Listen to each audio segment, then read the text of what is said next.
കോൺഗ്രസിൽ കഠിനമായ ചർച്ചയ്ക്ക് വിധേയപ്പെട്ടു നിൽക്കുന്ന ഒരു വിഷയം ആരായിരിക്കും അടുത്ത മുഖ്യമന്ത്രി എന്നുള്ളതാണ്. ആകെയുള്ള 140 മണ്ഡലങ്ങളിൽ 70ലേറെ സീറ്റുകൾ നേടേണ്ട ആവശ്യകത കോൺഗ്രസിനെ സംബന്ധിച്ച ഈ പറഞ്ഞ ആഗ്രഹത്തിൻ്റെ ആദ്യ ചവിട്ടുപടിയായുണ്ട്. അതായത് 2026 നിയമസഭാ തെരഞ്ഞെടുപ്പിൽ കോൺഗ്രസ് വിജയിക്കേണ്ട ആവശ്യകതയുണ്ട്. അങ്ങനെ വിജയിക്കുമ്പോഴാണ് ആരായിരിക്കും 2026 കേരളം ഭരിക്കുമ്പോൾ കോൺഗ്രസിൻ്റെ മുഖ്യമന്ത്രിയാവുക എന്ന ചോദ്യത്തിന് പ്രസക്തിയുള്ളൂ. കോൺഗ്രസിന് 2026 നിയമസഭാ തെരഞ്ഞെടുപ്പിൽ അധികാരത്തിലെത്തുവാൻ സാധിക്കുമോ എന്ന ചോദ്യമാണ് അതിനേക്കാളേറെ പ്രസക്തിയുള്ളത്.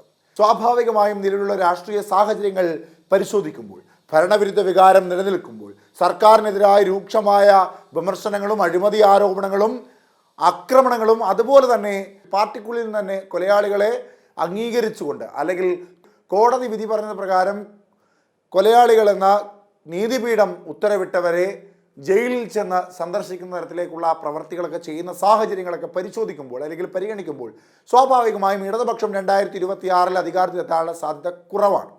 പിന്നീടുള്ളത് BJP ആണ്. BJP കേരളത്തിൽ വളരുന്നുണ്ട് എങ്കിൽ പോലും 2026 ആകുമ്പോഴേക്കും കേരളം ഭരിക്കുവാനുള്ള തരത്തിലേക്ക് ശക്തി പ്രാപിക്കുമോ എന്ന ചോദ്യത്തിന് ഇല്ല എന്ന് തന്നെ പറയേണ്ടതായിട്ടുണ്ട്. കാരണം മലബാർ മേഖലകളിലേക്ക് അങ്ങനെ BJPക്ക് എളുപ്പത്തിൽ കടന്നു കയറുവാൻ കഴിയുന്ന ഒരു രാഷ്ട്രീയ സാഹചര്യമല്ല അവിടെയുള്ളത്. തെക്കൻ കേരളത്തിലേക്ക് വരുമ്പോൾ തെക്കൻ കേരളത്തിൽ തിരുവനന്തപുരവും പത്തനംതിട്ടയും മാത്രമാണ് അങ്ങനെ BJPക്ക് കാര്യമായ രീതിയിലുള്ളൊരു മേൽക്കൈ ഉണ്ടാകുന്നത്. പിന്നീട് ആലപ്പുഴ ജില്ലയിലെ കായംകുളം നിയമസഭാ മണ്ഡലത്തിലും ഹരിപ്പാട് നിയമസഭാ മണ്ഡലത്തിലുമൊക്കെയാണ്. അപ്പോൾ BJPയുടെ സാധ്യതയും മാറി നിൽക്കുന്നു. പിന്നീട് കോൺഗ്രസ് മാത്രമേ കേരളത്തിലുള്ളൂ ശക്തമായ ഒരു പാർട്ടി എന്ന രീതിയിൽ. അപ്രകാരം ചിന്തിക്കുമ്പോൾ കോൺഗ്രസ് തന്നെയായിരിക്കണം 2026 നിയമസഭാ തെരഞ്ഞെടുപ്പിന്റെ അന്തിമ വിധി പുറത്തു വരുമ്പോൾ കേരളം ഭരിക്കുവാൻ പോകുന്ന പാർട്ടിയായി മാറുന്നത്. ഇനി രണ്ടാമത്തെ ചോദ്യം, ആരായിരിക്കും കേരളത്തിന്റെ മുഖ്യമന്ത്രി എന്നുള്ളത്, അതും കോൺഗ്രസിന്റെ മുഖ്യമന്ത്രി എന്നത്. അവിടെ പ്രസക്തമായി നിൽക്കുന്ന പേരുകൾ, ഒന്ന് VD സതീശൻ, അദ്ദേഹം പ്രതിപക്ഷ നേതാവാണ് ഈ പാർട്ടിയുടെ, അതുപോലെ തന്നെ UDFന്റെ ചെയർമാനാണ്. മറ്റൊന്ന് K സുധാകരൻ, KPCCയുടെ അധ്യക്ഷനാണ്. പിന്നീടുള്ളത് ഈ അടുത്ത കാലത്ത് SNDPയുടെയും NSSന്റെയും മുസ്ലിം ലീഗിന്റെയും ഒക്കെ പിന്തുണയോടുകൂടി വീണ്ടും തലപൊക്കി വന്ന അല്ലെങ്കിൽ കേരളത്തിന്റെ പ്രതിപക്ഷ നേതാവായിരുന്ന കോൺഗ്രസിലെ ഏറ്റവും മുതിർന്ന നേതാവായ രമേശ് ചെന്നിത്തലയാണ്.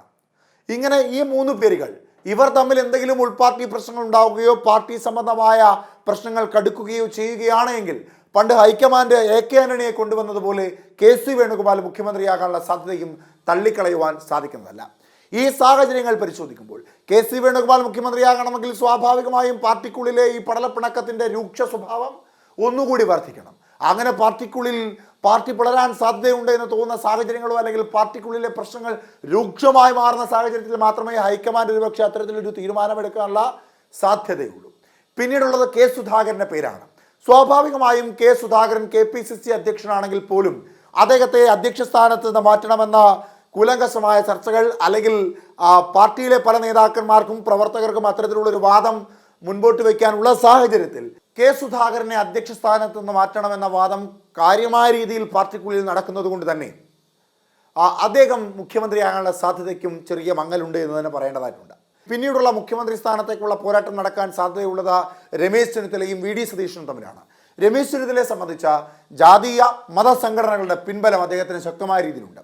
ഒരു കാലത്ത് മാറ്റി നിർത്തിയിരുന്ന SNDPയും NSSും ഒക്കെ അദ്ദേഹത്തെ ചേർത്ത് നിർത്തുന്ന ഒരു രാഷ്ട്രീയ സാഹചര്യം, അദ്ദേഹത്തെ കാര്യമായ രീതിയിൽ വിമർശിച്ച NSS അദ്ദേഹത്തെ വേദികളിലേക്ക് സ്വാഗതം ചെയ്യുന്നു, ഉദ്ഘാടനം ചെയ്യിപ്പിക്കുന്ന ഒരു രാഷ്ട്രീയ സാഹചര്യം, SNDP അദ്ദേഹത്തെ മികച്ച ഒരു നേതാവെന്ന രീതിയിൽ പുകഴ്ത്തിപ്പാടുന്ന സാഹചര്യം, മുസ്ലിം ലീഗും അദ്ദേഹത്തിന് കൈകൊടുക്കുന്ന രാഷ്ട്രീയ സാഹചര്യം, അങ്ങനെ സാമുദായിക മതസംഘടനകളെല്ലാം അദ്ദേഹത്തെ ഉയർത്തിക്കൊണ്ടുവരുമ്പോൾ അദ്ദേഹത്തിനും സാധ്യതകളുണ്ട്.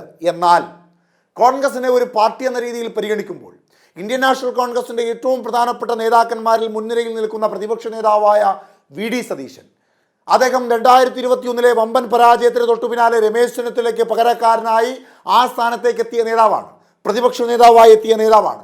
സ്വാഭാവികമായും ഒരു തെരഞ്ഞെടുപ്പ് നടക്കുമ്പോൾ ആ തെരഞ്ഞെടുപ്പിൽ കോൺഗ്രസ് 2026 വിജയിച്ചാൽ പ്രതിപക്ഷ നേതാവായ VD സതീശൻ മുഖ്യമന്ത്രിയാകാനുള്ള സാധ്യതയാണ് കൂടുതലായുള്ളത്. എന്നാൽ അത് മാത്രമല്ല, അതിനോടൊപ്പം 2021 അദ്ദേഹം അധികാരത്തിലേറിയതിനു ശേഷം നടന്നിട്ടുള്ള തെരഞ്ഞെടുപ്പുകളിലെല്ലാം മികച്ച മുന്നേറ്റമാണ് കേരളത്തിൽ ഉണ്ടായിട്ടുള്ളത്. അത് തദ്ദേശ സ്വയംഭരണ ഉപതെരഞ്ഞെടുപ്പാണെങ്കിലും, അത് നിയമസഭാ തെരഞ്ഞെടുപ്പാണെങ്കിലും, അത് ലോക്സഭാ തെരഞ്ഞെടുപ്പാണെങ്കിലും, ഏത് തരം തെരഞ്ഞെടുപ്പുകളാണെങ്കിൽ പോലും അവിടെയെല്ലാം, അത് പാലക്കാട്ടെ നിയമസഭാ ഉപതെരഞ്ഞെടുപ്പിലാണെങ്കിൽ പോലും വലിയ മുന്നേറ്റം കോൺഗ്രസ് ഉണ്ടാക്കിയതിലെ ക്യാപ്റ്റൻ റോൾ വഹിച്ചത് VD സതീശനാണ്. അതുകൊണ്ട് തന്നെ AICC പോലുള്ള കേന്ദ്ര നേതൃത്വത്തിന് വി ഡി സതീശൻ മുഖ്യമന്ത്രിയായി വരണമെന്ന ആവശ്യത്തോട് താല്പര്യമേറെയായിരിക്കും.